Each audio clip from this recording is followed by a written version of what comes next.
ഇമോബിലൈസറിന്റെ ആ ഒരു താഴിന്റെ ചിഹ്നം കിട്ടുന്നില്ല എന്നുണ്ടെങ്കിൽ ECMന്റെ റിലേ പോയി കഴിഞ്ഞാലും ഇതേ കംപ്ലൈന്റ് കാണിക്കും. പക്ഷെ ഇതിനകത്ത് ചാവി ഓൺ ആക്കുമ്പോൾ ആ ഒരു ലൈറ്റും കാര്യങ്ങളൊക്കെ ഉണ്ട്. അപ്പൊ ECMന്റെ റിലേ അല്ല നമുക്ക് ആദ്യം ചെക്ക് ചെയ്യേണ്ടത്. നമുക്ക് ഇതിന്റെ പമ്പിന്റെ റിലേക്ക് കംപ്ലൈന്റ് വല്ലതും ഉണ്ടോ എന്നാണ് ചെക്ക് ചെയ്യേണ്ടത്.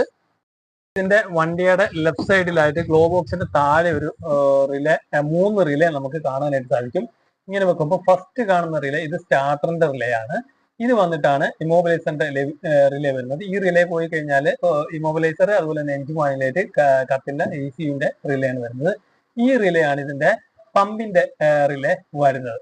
അപ്പൊ ഈ പമ്പിന്റെ റിലേ ആണ് നമുക്ക് ചെക്ക് ചെയ്യേണ്ടത്. അപ്പൊ പമ്പിന്റെ റിലേ ചാവി ഓഫില്ലേ, പമ്പിന്റെ റിലേ ചെക്ക് ചെയ്യാനായിട്ട് നമുക്ക് ഡയറക്റ്റ് ഒന്ന് കൊടുത്തു നോക്കിക്കഴിഞ്ഞാൽ ഫ്യൂവൽ വരുന്നുണ്ടോ എന്നുള്ളത് നോക്കാനായിട്ട് സാധിക്കും.